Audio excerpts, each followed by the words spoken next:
behind the driver's seat, and Nikita hands and they're all in the back seat of the car. Obviously the driver in the front, nobody in the front passenger.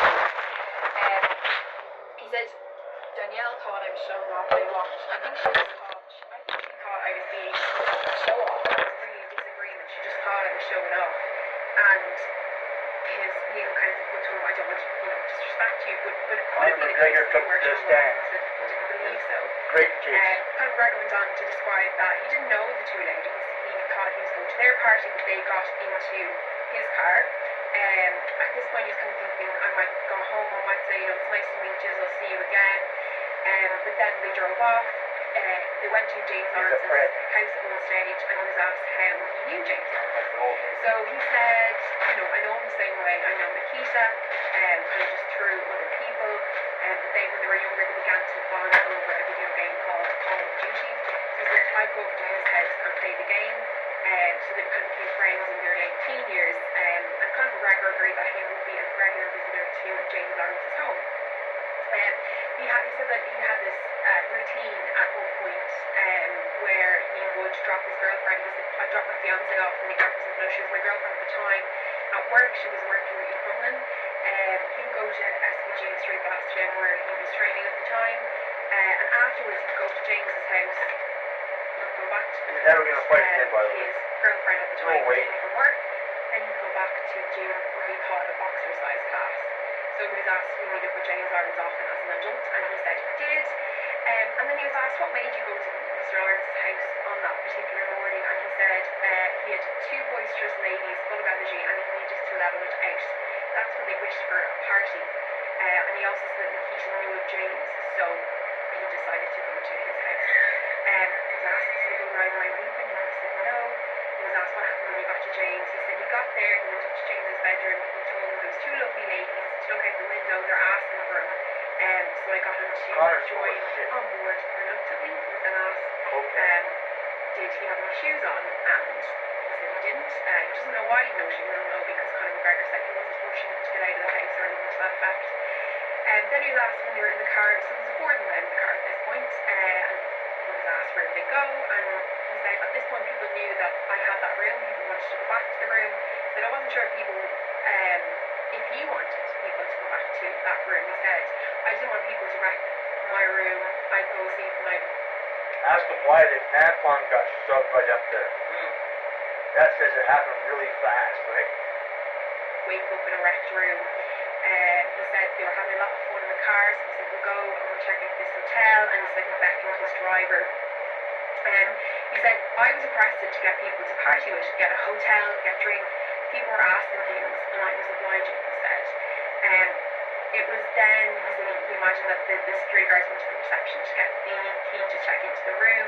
He said at this point the room was very fun, very playful, very happy and full of energy. He was asked what he seen when he looked out the window of the Beacon Hotel, and he said that he would see, because the Beacon Hotel is in the foothill of the Drummond Mountains, he said you'd see the mountains and some of the M50, and he was asked at this point where was the security guard or driver, and he said that they were in the room, they went in, they checked out the room, and then they would have been beckoned to get alcohol, and asked if they were in a separate room. He said, yeah, they were in a separate room. I wouldn't have them in my room among the party. They're there to assist.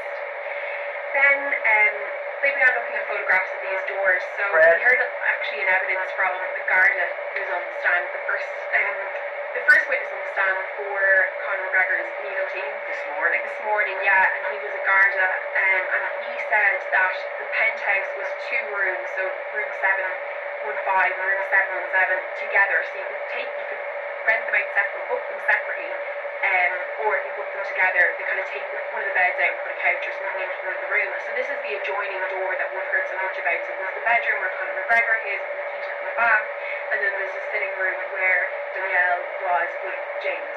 So yeah, she went up there and party with McGregor, just like you would. That doesn't mean that he can just slam it in her, force a tampon up her, and then, you know what I mean? If you were a guy, you would go with Conor, would you? Or would you banged in the bum? There was conversation about that door, about whether or not it was open, and Conor McGregor said the door was open at all times. When he was asked if he could close the door, he said, I don't believe so. Then they started to speak about Garda earlier had said what about the door? Well, but this is Conor McGregor was asked Yeah. if he could close the door, and he said it was open at all times, and Conor McGregor didn't believe he could open the door. But earlier on, the Garda had said he was not sure. While he had been given 2 keys, you could see that when you closed over the door, you could remove the key, and the bottom lock would still stay out, even if you took the key out. But he couldn't determine whether or not he couldn't say for certain whether or not the door could or could not be closed. Okay.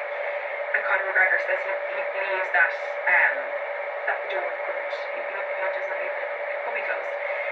So then we started looking at this bath, which is something we've heard a lot about. You know, in Nikita Han's testimony, she said that there was this bath in the room, and Conor McGregor this bath was the took key the room. She stand. believed she was in a different His hotel sexual assault. in the city centre. He's a More predator. control, yes.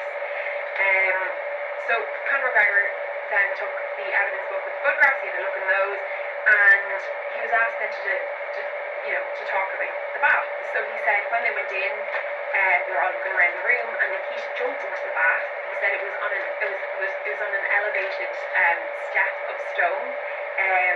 She jumped into the bath at the elevated height. He said, I thought she probably hurt herself. She tried to play it off a bit by pretending to swim, but she was in her clothes and her high heel shoes. It was strange, but that was it, is what he said.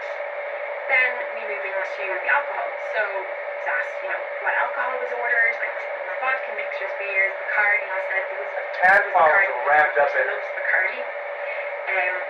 When asked if there was any more entertainment, he said that they had put Bluetooth music onto the TV. He didn't want to be too loud in the hotel, and he said there was a bit of music and a chat. They were getting to know each other. And then he says that the party was in full swing. Himself and Nikita were getting close. They were kissing, touching in the penthouse. They were girlfriends for how long? They were kissing. I went into the bathroom, and Nikita followed me in. He was then asked if he used the toilet. He said, I'm not 100% certain, but I had my zip open, so I believe I did. He then said when he was in the bathroom, Nikita was in. You can just tell by watching Conor at these parties. He's just looking for pussy. Night. He said she was quote very boisterous, energetic, enthusiastic, and he said as I was walking in the bathroom, they were kissing, and he said at this point it was a lot more. By the way, you guys all say, oh, she wasn't that attractive, because you can get tense. He always doesn't give a shit, because rape isn't about sex, it's about power and control. That's why the tampons were rammed up her, she had no choice. Passionate, and they began to take it from there. So when he asked what he meant by take it from there, he said she performed oral sex on me at that moment. That time we were both clothed. He said I had my trousers down, and then he took off his shoes. He said James was 3 feet away on the sofa bed in the other room. He said the door was open also. It was then said to the court, it might be unusual to have engage in sexual activity with the door open, but Conor said the whole thing was quite unusual. He said it wasn't like the open door, there was no talk of closing the door, you couldn't see the sofa bed in his peripheral vision, it was wrapped around. So he said things as well progressed very quickly with Nikita. He said we engaged in fully consensual sex. We began in a missionary position, to which point he was told, there's no presumptions here about what that means. Well, except for most people, I guarantee women take off the tampon. To which the judge interjected and says the jury aren't from Mars. He said, yeah, I was on top of her, it was enthusiastic and it was athletic. She had her legs on my shoulders. He said another time I'm upright, her knees were on my chest, my hands were on her thighs. Maybe take the tampon out first. We went and did many positions during this, and he said we could also hear James having sex, and we had a bit of banter about that. Conor then said Nikita jumped up and threw her head out the door and said, dirty bastard, licking her out, or something like that. It was all fun, good-hearted and happy. He was then asked if he ejaculated, to which he said he did. He was asked if he feel or notice a tampon, and he said it was broad daylight, there was no tampon, not that I could see or feel. When is he going to get blood. AIDS? Asked how he woke up. He said that he woke up with Nikita and James holding their leg in each hand. He came to and woke up. He said he was in a deep sleep. Nikita then, he says, propositioned her again and began performing oral sex. He said we had sex again, this time with her solely on top of me.